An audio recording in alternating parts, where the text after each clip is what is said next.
여러분 안녕하십니까? 8월 24일 토요일 지원 8뉴스입니다. 원주 혁신도시가 있는 반곡관설동은 반곡동과 관설동이 합쳐진 곳입니다. 하지만 행정복지센터는 반곡동에 위치해 있고 공간도 협소해 관설동 주민들이 불편을 호소하고 있는데요. 원주시가 반곡동과 관설동을 다시 분리하는 행정구역 개편을 검토하고 있습니다. 최경식 기자의 보도입니다.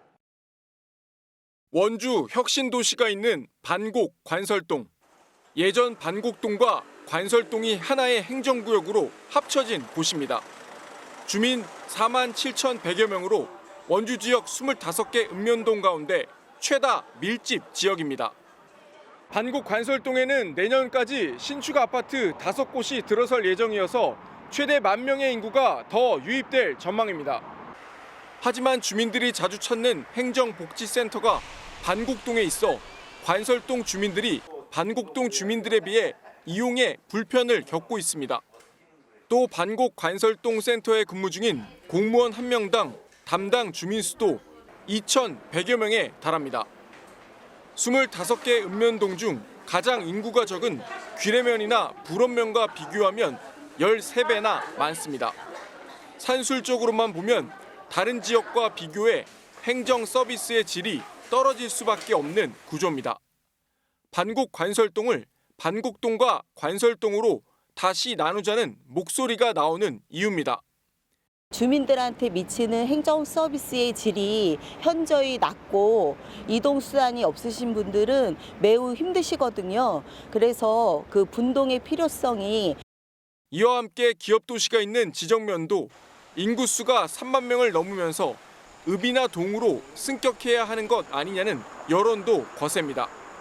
반곡동과 관설동이 과연 어떻게 분동이 돼야 될지를 면밀하게 검토해서 시민들의 의견을 다양하게 들어가면서 진행하도록 할 예정입니다. 원주시는 반곡 관설동 분리와 지정면 승격 등을 골자로 한 타당성 용역을 오는 11월 말까지 진행한 뒤 빠르면 내년 초 결론을 낸다는 계획입니다. 지원뉴스 최경식입니다. 춘천과 원주가 교육부의 사교육 부담 없는 지역으로 선정돼 최대 7억 원의 사업비를 지원받습니다. 올해 처음 시행되는 이 사업은 교육발전특구 선도 지역을 대상으로 운영되며 공교육 강화를 위한 다양한 프로그램을 지원합니다. 춘천은 수학 포기자 없는 더 나은 춘천 미래교육을 모델로 사교육 의존도가 높은 수학 과목을 중점적으로 지원합니다. 원주는 학력 향상 지원을 모델로 보충 학습이 필요한 학생들에게 맞춤형 프로그램을 지원합니다. 춘천시가 바이오 산업 육성을 위한 각종 계획과 정책 방향을 설정하는 바이오 산업위원회 구성에 착수했습니다. 바이오 산업위원회는 바이오 산업 종합계획과 시행계획 수립, 국정과제와 연계한 과제별 현안 대응 등 역할을 맡게 됩니다. 위원회 구성을 위해 춘천시는 이달 30일까지 바이오 관련 전문가와 기업인 등 총 12명의 바이오 산업위원을 모집합니다.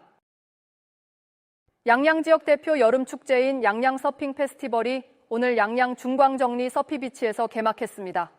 축제에서는 개막식과 함께 크래프트 마켓, 무료 서핑과 해변 요가 체험 등 다양한 이벤트가 진행되고 있습니다. 다음 달에는 숏보드, 롱보드, 패들보드 등 3개 종목에 120여 명의 선수가 참가하는 국제 서핑 대회도 열립니다.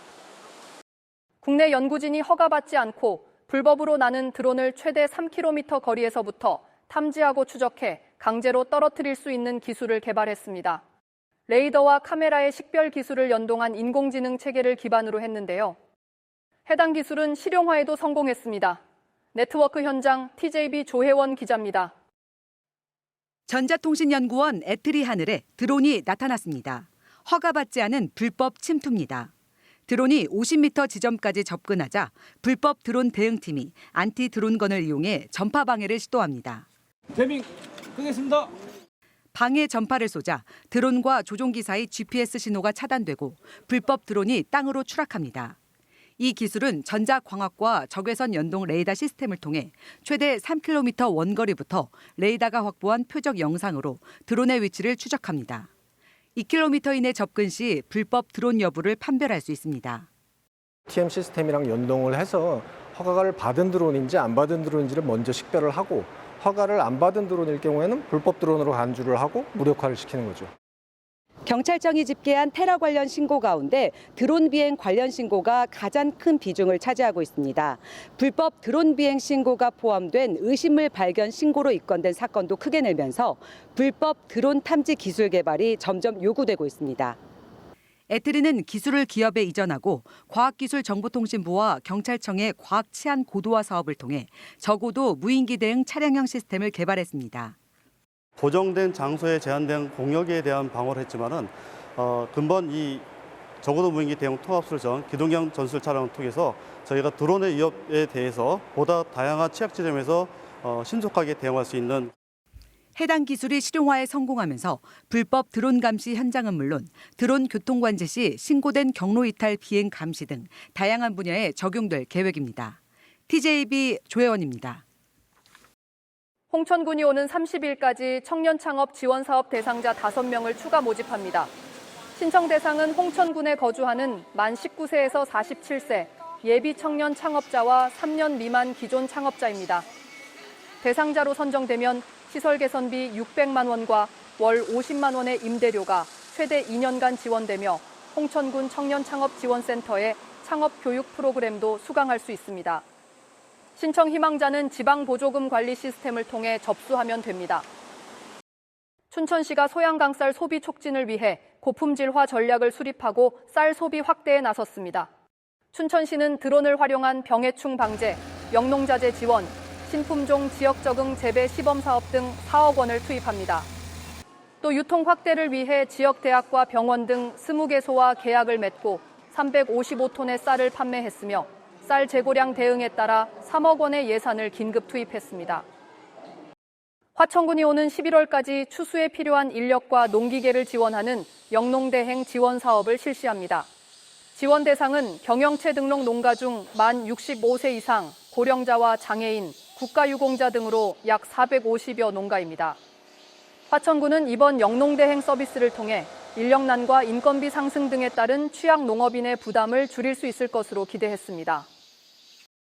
철원군이 쾌적한 도심 환경을 만들기 위해 노후 간판 정비 사업에 나섭니다. 연구 없이 장기간 방치된 간판과 안전사고 우려가 제기되는 간판, 폐업이나 이전 후 관리되지 않는 간판 등이 철거 대상입니다. 간판 소유자와 관리자 등의 동의를 얻어 현장 확인 후 무상으로 철거를 지원합니다.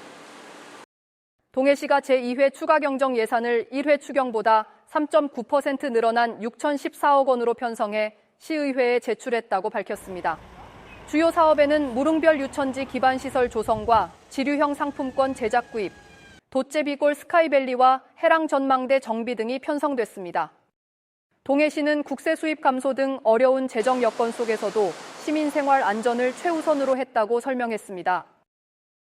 지금까지 지원방송 AI 주말 뉴스였습니다. 시청해주신 여러분 고맙습니다.